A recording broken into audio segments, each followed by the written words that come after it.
The soldier begs for a moment for our protagonist not to kill him, but Suchin cuts the ropes and sets him free. He respects the soldier's work and decides to let him go, but not before warning him about the mounted guns on the ceiling. If anyone comes after him again, those guns will activate and no one will survive except him. He understands and decides to leave peacefully, but not before all his guns are confiscated. The people in the lobby notice that the soldier left without telling them anything, except advising them to wear insulated blankets while they head to the rescue point. Mr. Sun slaps Gao Chang in anger and blames him for everything not going his way. The others wonder just how long they will have to deal with the annoying man, but they have no choice for now. Once the rescue team has taken them in, they will need Mr. Sun's connections to live comfortably. Suchin watches from the shadows and asks if Gao Chang wishes to restore order, even in times like these. The two men immediately become hostile once they see him, but he calms them down by telling them that he is only there to make a deal. To calm them down, he shows them a bucket filled with edible ice cubes. The two men go wild for the ice cubes, and one of them suggests that they kill Suchin and go get more ice from his room. Suchin politely counters that idea with an assault rifle to the throat. Gao Chang seems to have more common sense and suggests that they make a deal with him instead.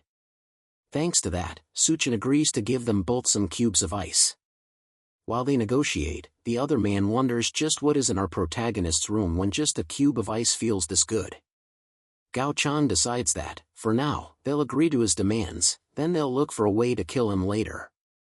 While they're enjoying the ice, Mr. Sun notices them enjoying the ice cubes and attacks Gao Chang for it. The bigger man tells his subordinate that he'd better bring out better stuff next time, else he will be dead meat. Then he takes the bucket of ice cubes and enjoys them for himself. As he's eating, he notices Dana in the corner still fully dressed in her suit, despite the fact that everyone else is stripped down because of the heat. She glares at him while he mocks her for being too modest, but that only causes him to grab her by the hand and try to pull her away because he's in the mood. She pulls back and slaps him across the face for touching her, and he retaliates by ripping apart her suit jacket in anger. Then he threatens to have his way with her right there in the hotel lobby for everyone to see. With her jacket gone, he notices that she's actually soaked with sweat, and he offers to take the rest of her clothes off. That's the last straw for Gao Chang, and he finally stands up to the large man. Mr. Sun is frightened by the voice for a moment, but he turns around angrily and asks Gao Chang if he really understands who he's talking to. However, Mr. Sun doesn't realize that he's talking to a man who doesn't care anymore. Gao Chang takes a knife from his back and jabs it into the larger man's neck. The people in the lobby freak out now that another person has been killed. Gao Chang tells them that Suchin is right, the world is ending, and people like Mr. Sun need to die along with it. Now with that guy dead, the place falls under Gao Chang's command, and everyone else can either listen to him and go to the rescue point, or stay there and die. Suchin watches them from a higher floor. It seems like his words are effective. And since Gao Chang was the boss of the hotel in his last life, he has successfully accelerated the process of him taking over the place later. The new boss of the Green City Hotel enjoys a large drink from the bucket of water that Suchin had given him earlier. Both Lina and Xiaoan beg at his feet for him to give them a little water out of it, in exchange for anything he wants. He throws the water at them and tells them to follow him so he can have them do whatever he wants. As the two women fight for the water on the ground, one of Gao Chang's men asks if he doesn't plan to head to the rescue point. The boss disagrees and tells them that, since it's doomsday and they want to survive, then they have to rely on themselves. The rescue point is a kilometer away, and if they don't make it there alive, then it's certain death. Since they are low on supplies, then they should not be taking freeloaders with them. Gao Chang agrees with that fact, and he decides to take a page from Suchin's book by keeping them as cannon fodder. Once midnight hits, it's time for people to start heading towards the rescue point. Several people wrap themselves in blankets and leave the hotel towards safety. Ever since Gao Chang took control of the supplies, the rest of the people in the hotel haven't been given any food or water. Staying in the hotel would be certain death, but if they head to the rescue point, then there might be a slim chance of survival. The large group of people walk along the empty roads with boards tied to their shoes, but even with that, the heat is still almost too much.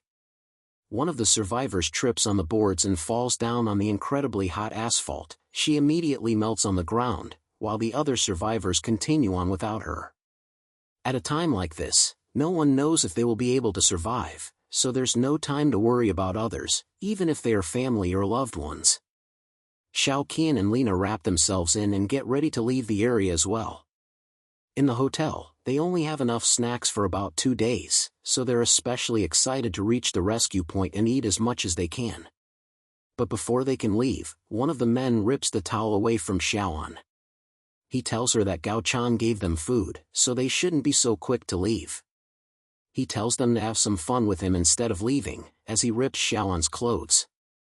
The two of them beg him to take them to a room first before they start having fun, all while Suchin watches everything from the top floor. In his last life, he went to the rescue point with the others, but no one told him to bring a blanket, so even though it was only a short kilometer, many people died on the way there. At least with his advice from earlier, more people should be able to survive the trip and make it to safety. Meanwhile, the two girls continue to beg the man to let them have some privacy, but he laughs at them and asks what they are even afraid of. It's not like there are ghosts in the area. As he says that, 2 zombies break through the glass into the hotel lobby. Gao Chang and the others in the lobby scream as they walk slowly towards them, and Xiao wonders if they will also get turned into zombies if they get bitten. Gao Chang grabs the other man by the neck and throws him at the zombies as a distraction, and his skin burns as soon as they touch him. After seeing all of this, Suchin finally decides to join in on the action. He heads downstairs with a katana on his back and tells the other people to move aside. They're surprised that he wants to deal with those things by himself, but Gao Chang tells them to watch and let him do what he wants, and once he kills them, they will kill him. Meanwhile, Suchin watches the zombies as they growl at him. In his last life, corpses that get exposed to sunlight will mutate, but they aren't actually zombies, which means that they won't spread the virus. He calls them drought demons, and they are similar to monsters of the same name in a popular Chinese mythological creatures book.